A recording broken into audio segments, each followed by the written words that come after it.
Vault number 22 is Mark Murray. Mark was born on the Darling Downs and played his junior football with the Melbourne Rams. Making his Origin debut in 1981, Mark went on to play 15 games for Queensland, missing one game in a 6-year span. Mark toured PNG and England with Queensland in 1983 and was a member of the Maroons team to play New Zealand at Lang Park in 1982. A member of the 1982 Invincibles, Mark played 7 tests for Australia, winning all 7. In 1980, Mark Murray captained the North Devils to premiership success under future Queensland coach Graham Lowe. He then went on to coach the club to another grand final win in 1988. Mark coached Eastern Suburbs and the Melbourne Storm in the NRL. An eye injury cut his playing career short in 1986 at the age of just 27. Mark Murray, thanks for your time today. What does it mean to you to be a FOG? Well, I grew up in Melbourne on the Western Downs and played in the Toowoomba competition as a junior and watched the ABC Match of the Day, and never, as a kid, never dreamt of, never thought I'd be, living in Brisbane and playing, BRL football and representative football. I came down on a bus as a 14-year-old to play Toowoomba versus Brisbane rep stuff, and as a curtain raiser for one of the major games here. And I still, when the bus pulled up in Castle Main Street, I remember the kangaroo and the queue sit above the door, entrance into Lang Park, and I just wanted to play for Queensland. That emblem that represented at Lang Park, down in the Big Smoke, being a country kid. And I actually played Queensland under-18s and 2 years Queensland schoolboys. We never beat them. But then to come in and play at BRL level for Norths initially, and then Valleys with Wally, and end up in the rep side and playing Origin, which was only conceived while I was down here through Ron McAuliffe's masterstroke. It was special. It was something I dreamt of as a kid, and the game's been very kind to me. Take us back to those early days in Melbourne on the Darling Downs. What was it like growing up there? What was the early life of Mark Murray like? Well, it was football in the winter and cricket in the summer. There was much else to do in the country, and apart from my dad was a timber carrier, so I'd go with him to work. We'd fall timber, snig logs, load timber and cart it to the local sawmill. So I did a lot of that as a kid. Driving a tractor at 12 and snigging logs, and it was a great environment to grow up in. But I always had a love of sport, and I played footy in the winter, and I played when I was under, I'd always play upgrades to because we were always short of numbers. And in the summer I'd play junior cricket, and if the men were short on the Saturday and the Sunday, I'd go and play with the seniors make up the numbers for them. So I was always enjoyed playing sport. Did Brisbane seem a long way away? Or yes, yeah, Toowoomba was the Big Smoke for us. It was an hour's drive into Toowoomba, which I got a love of Toowoomba. I love it. It's a great city, Brisbane just was another world away. So for us, if we had to buy something new for the house, or buy a new car, or go Christmas shopping, it was a day trip to Toowoomba. So Toowoomba was the Big Smoke. When did you start playing? Played from about 9 years of age in the under 5 stone school side.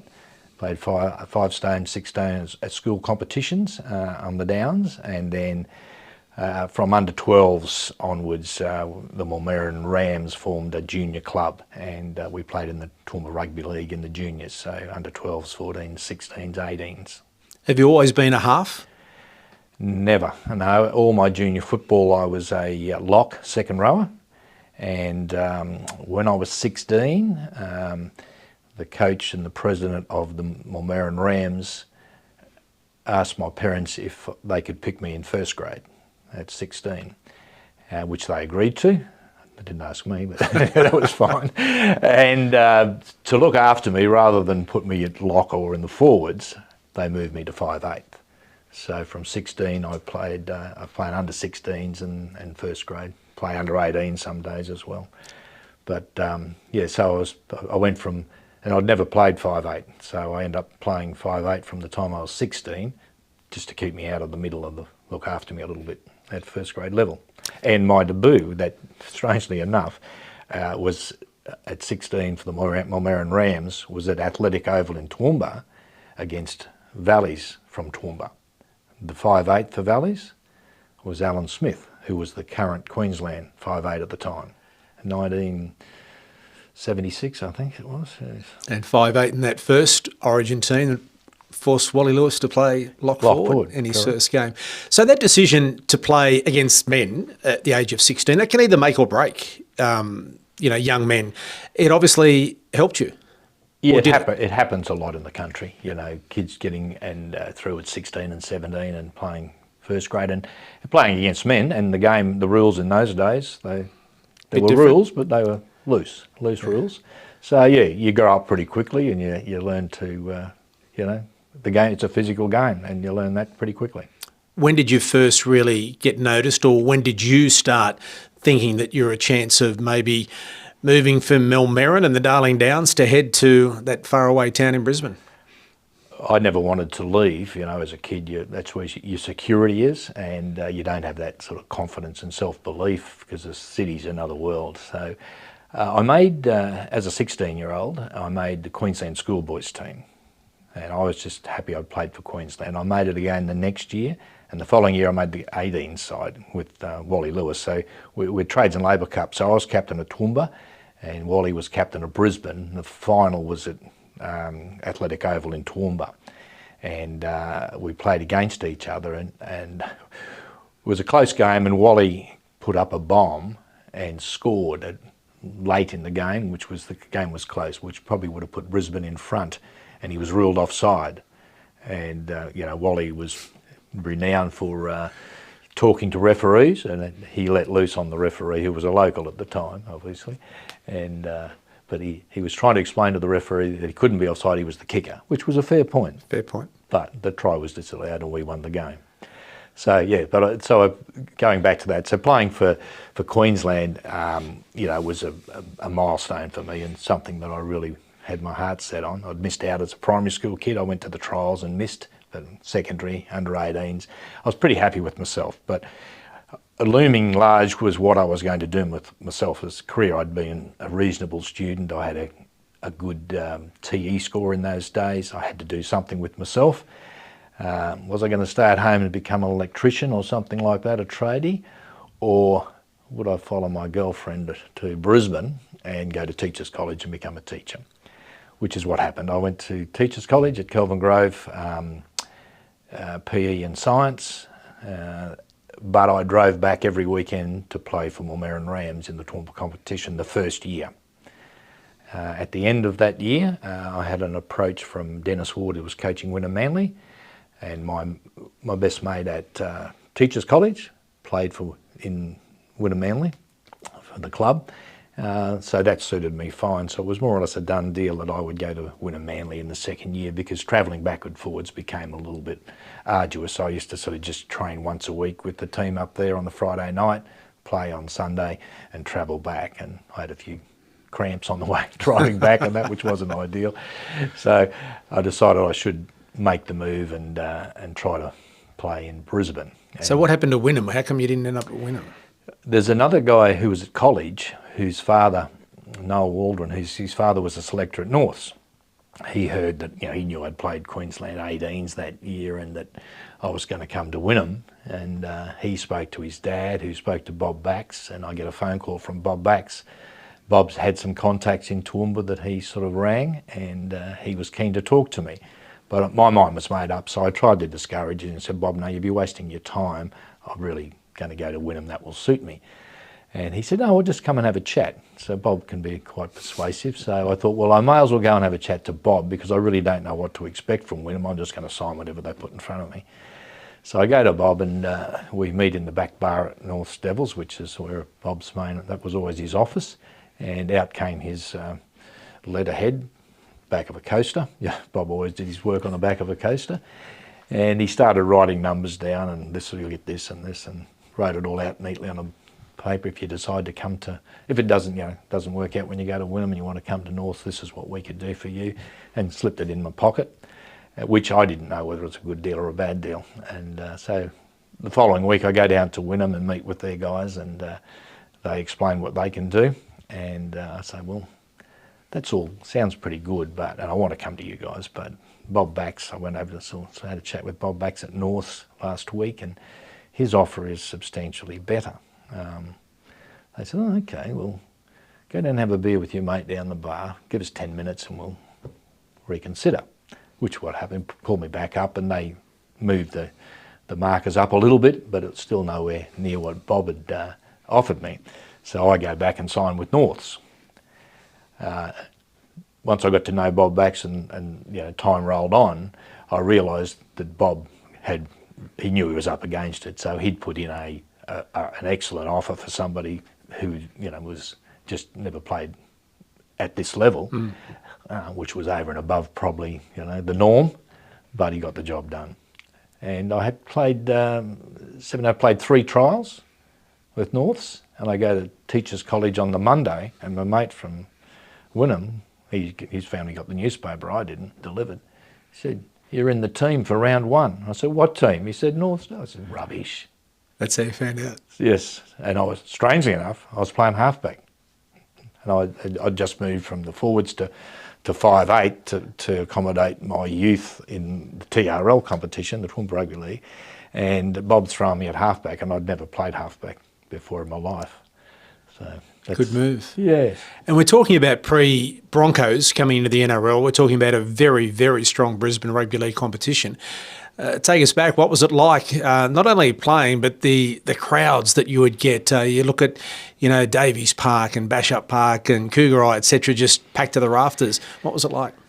Yeah, well, it was suburban grounds and more as district football. Now, I don't know whether I got here, but previously they had to live in the area to play for them, so they'd be at the back of district football. It built up, you know, a lot of local support, and local grounds were packed, and you know, going to Bishop Park, Bashup Park, which was affectionately known, or Davies Park, and Purtell Park was a terrible place to have to go and play, drive right out there to the west. But yeah, everyone had their home ground, and and Cougarai, of course, still to this day, you know, is the chook pen, as they call it. Yeah, so they all great grounds to play at, and the competition, as you rightly point out, was really strong. So I came in the late 80s, but if you cast your mind back to the late 70s, 78 was my first year, throw back to the mid 70s and the early 70s, there was players coming from Sydney to Brisbane to play, e.g. Tommy Bishop. Baxi brought Tommy Bishop. John Sattler. John Sattler came. Clive Churchill coached there at Norths too. Yeah, 59, Clive Churchill came up from South Sydney. So in those days prior to the 80s, it wasn't that uncommon for players to come from Sydney to play in the Brisbane competition. So it was very strong. And, you know, even the country league was very strong. But, you know, once the 80s hit and the poker machines sort of doing their work in Sydney and New South Wales, then the trend was obviously always south. And the beauty of that was we suffered for quite a while, but then, you know, that's why Origin was born. Well, you were there for the birth. You didn't play in 80, but you did play soon after that. What was the feeling amongst the players at the time with the idea from Senator Ron McAuliffe that we're going to play State of Origin? Some have said they never thought that it'd get off the ground, that it was just a pipe dream. Where did you sit at the time with that? Yeah, I was a little unsure because it was a new concept, and you just don't know how it's going to be received and what that would mean for you as a player. But you know, once that first game was played and Beatso, you know, ignited the crowd and the game by running out, and Beatso is such a admired figure in the game, particularly in Queensland.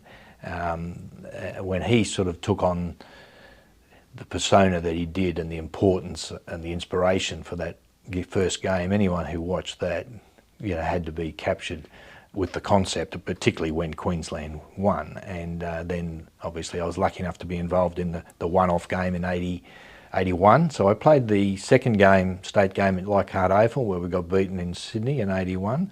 So I played the very last normal interstate game, and then played my first Origin game from the bench in 81, and of course then it went to a series and it just exploded into a great sporting event. So when you were watching in 1980 and you saw Arthur Beetson with all the, the white stuff on the jersey and come out and the way the game was played, the intensity at which it was played and the reaction from the crowd, was your immediate reaction was, I want a part of that?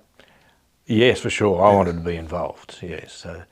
Everyone was, as you rightly, Wally grew up being a lock forward as well. Wally was in the middle of being transferred to be switched to 5'8", because so Alan Smith played the first one at 5'8", Wally at lock, but then in 81 he goes to 6. I went from lock to 6 in the bush, come down here, and I'm playing 5'8" for North. So Baxi picked me at 7 for the first 3 games. I played centre for the rest of that 78 season with Baxi. In 79. I go back to 5'8" under Graham Lowe, and I'm playing 5'8".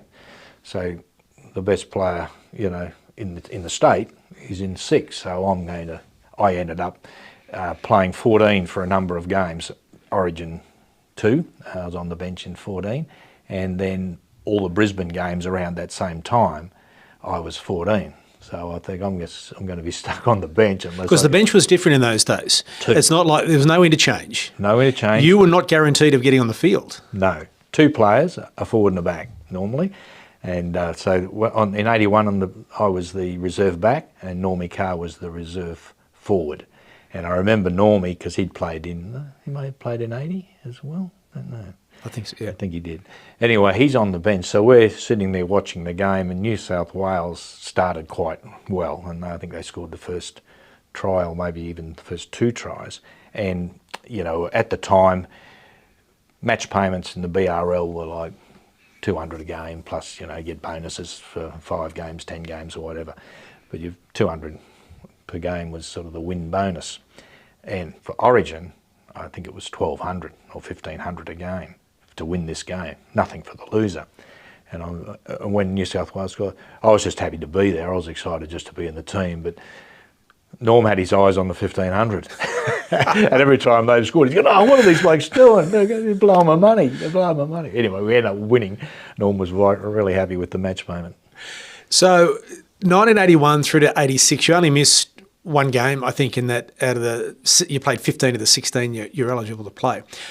Can you give us some understanding of the change or the evolution of Origin, whether it be the intensity, the way the players approached it, whatever it may be, from that 81 game, the 1-match series the last time, through to your last match in 86? How did you see Origin develop?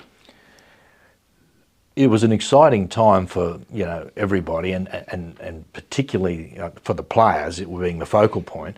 But the thing that made it so exciting was the way the fans in Queensland embraced the concept.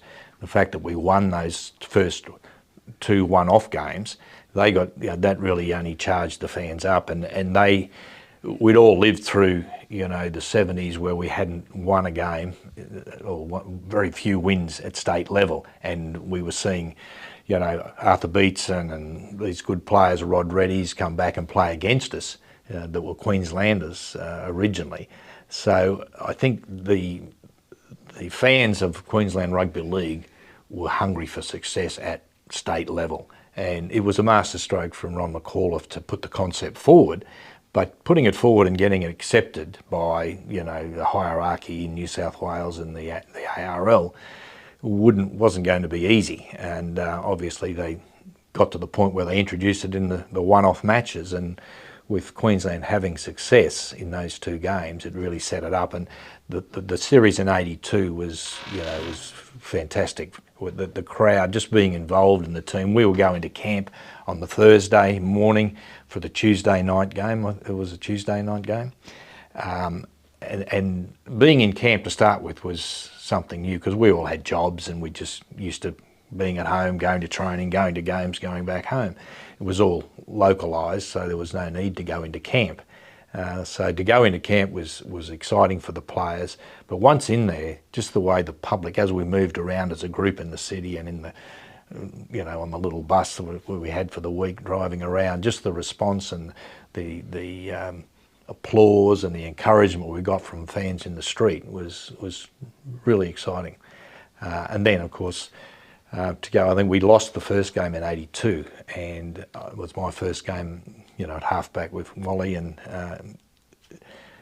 I thought, geez, I'm on the line here. I think I'll be lucky to get selected, And when they read my name out in game 2, I wasn't going to let that slip, and we won game 2. I thought I played quite well, and same with game 3, and away it developed. And having won the series in '82, '83, '84, New South Wales were really coming on board because they were getting a taste of the '70s, on the other end of the stick.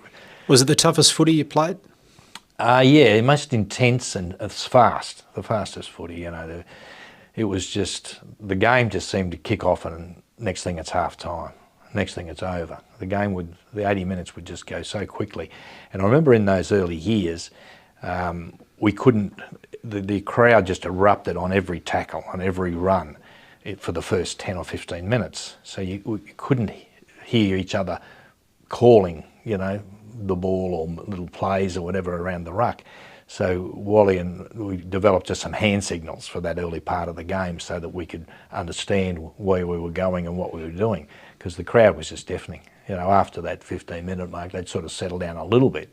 But every time, Queensland did something, a half break or a big tackle, the crowd would just erupt, and it was really inspiring stuff.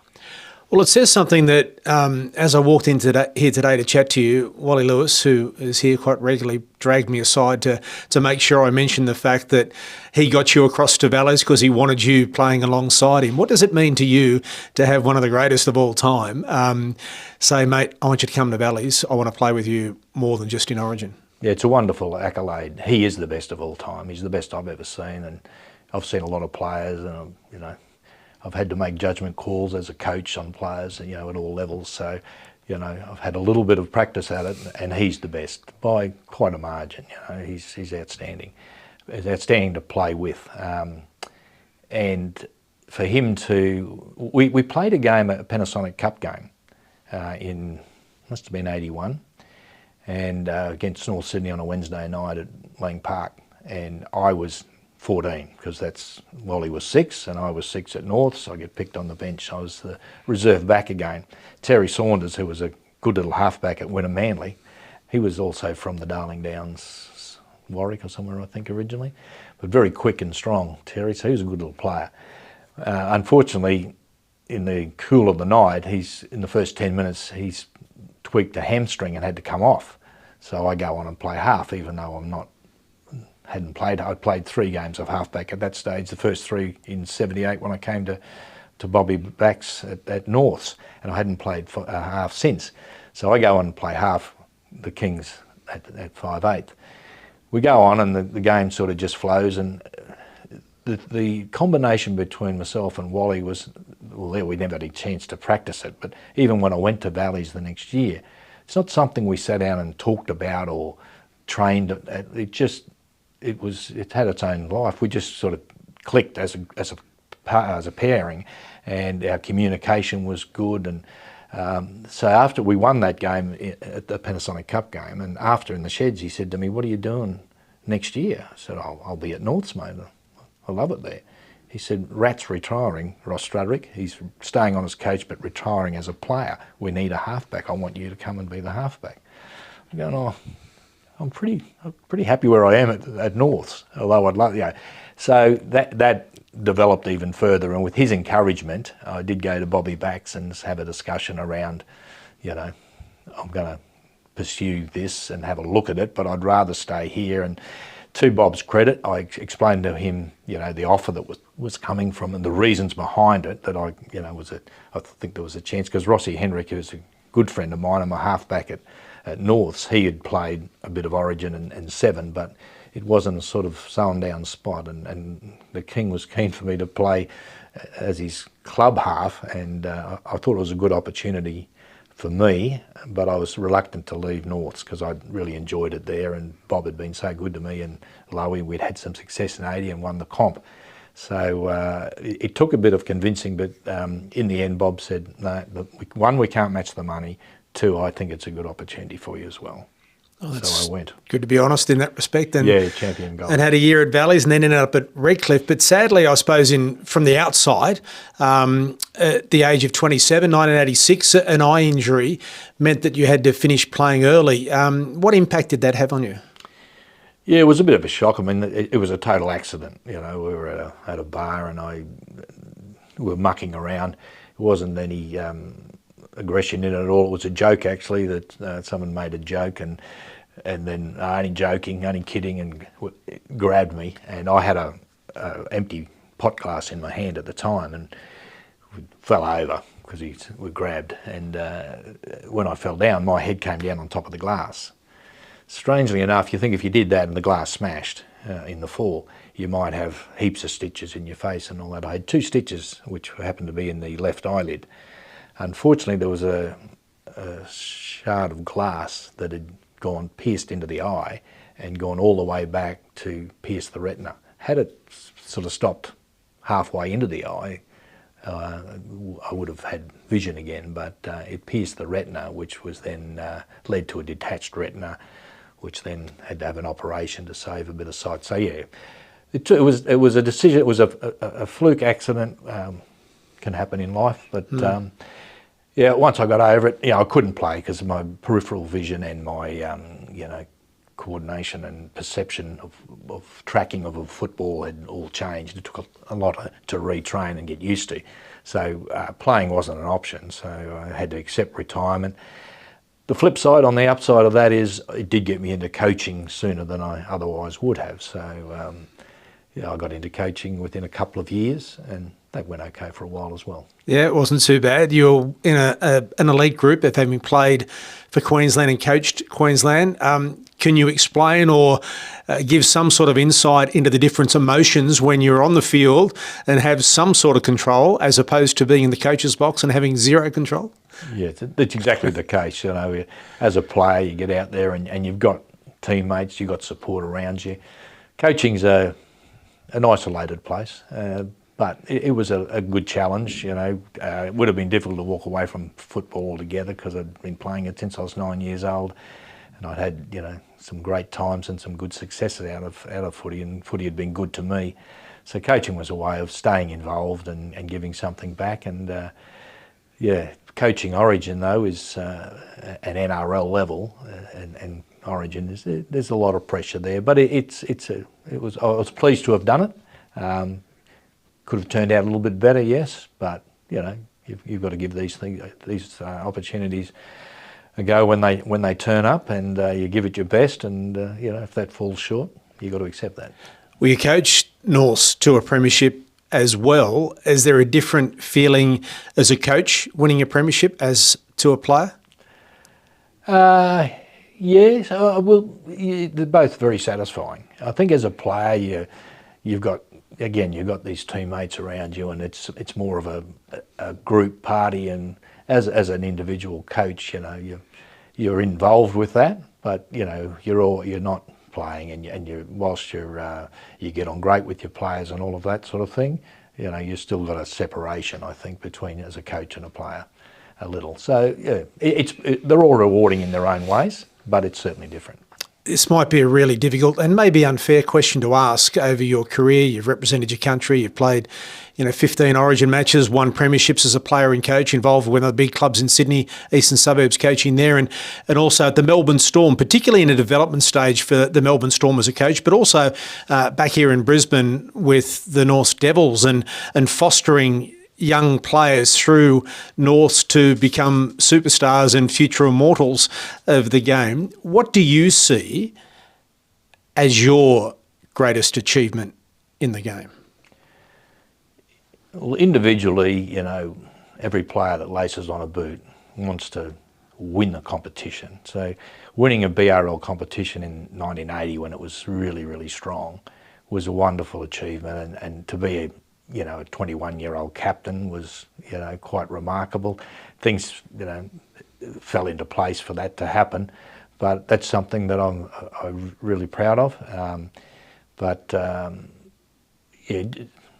Question again? Where I was going? What do you see as your greatest achievement? Oh, right, yeah. So as a player, winning a competition, playing for your state was a big thing for me, and being part of Origin was really, early days was really special, and then obviously playing for your country is right up there. So those three things as a player, not everyone gets to do, and I'm really fortunate to have ticked all of those. But giving back to the game once you're out of it as a player, so through coaching or administration, one of the biggest challenges and most intriguing things is when I had a call. So I was working at Redcliffe at the time in administration, and for the footy club, the Dolphins, and I had a call from Chris Johns and John Rebo asking if I'd be interested in setting up a pathway system and a recruitment system for the Melbourne Storm in Brisbane. And like, that wasn't on the radar, but it was, gee, how's that going to work? It was just something that had never been done in the game before. So you got, the NRL club and team in Melbourne, and we're going to set up a feeder system and a recruitment system in Brisbane. I understood the need for that because they didn't have the structure or the level of competition locally in Melbourne to support what they needed to do. So it was either going to be Sydney or Brisbane. And for me to have that first opportunity, they said, we'd prefer it to be in Brisbane and we'd like you to do it for us. So that was, a really nice gesture. And I was a little unsure how that was going to go, but I was ready for another challenge in the game.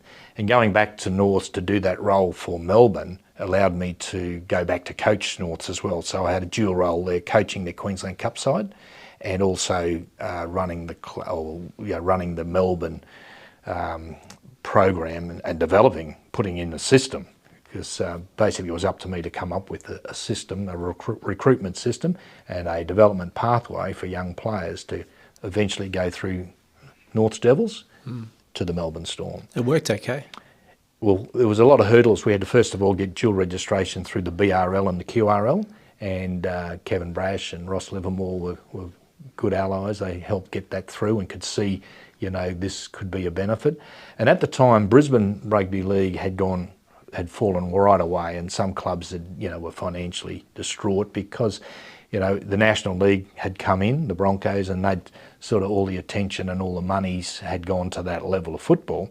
And the Sydney clubs were still having reserve grades and that sort of stuff. So they had this good level of football and structure of football in Queensland, but it was a bit homeless. It had no sort of direct role in the scheme of the game.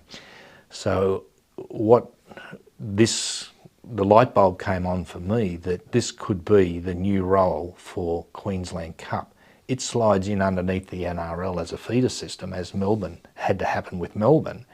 And if that could happen across the country, this would have a brand new role for Brisbane football and Queensland football. And clubs like the Devils and the Dolphins and the Tigers in Brisbane and Valleys and that, who didn't quite make it, Valleys, West's brothers, they all folded, so it was too late for them. But these clubs could have a role in a vertical structure from junior football through to open grade, through to Queensland Cup, through to National League. So instead of the game being, isolated with each NRL club having their own sort of system underneath them, the game comes together and we have a vertical pathway for players, for coaches, for administrators to work their way through the game. And having seen that come to life across the board, and for Melbourne and the Devils to be so successful, the Devils were on the way out financially until that happened. So that now they're a very successful club in their own right, and they've got a future. But it future-proofed the Devils through Melbourne, and then we obviously things happened after 10 years. We went to the Broncos, and now they're with the Dolphins. But that system, it works across the country, where certain levels of football can slide in under other levels and be part of a vertical feeder system. Great challenge, something that I was lucky enough to be sort of the innovator of through the need for Melbourne. And that's probably the thing that I am proud of most outside of player, once I was either a coach or administration, which I did for 25 years after I finished playing. Who had the biggest influence on your career?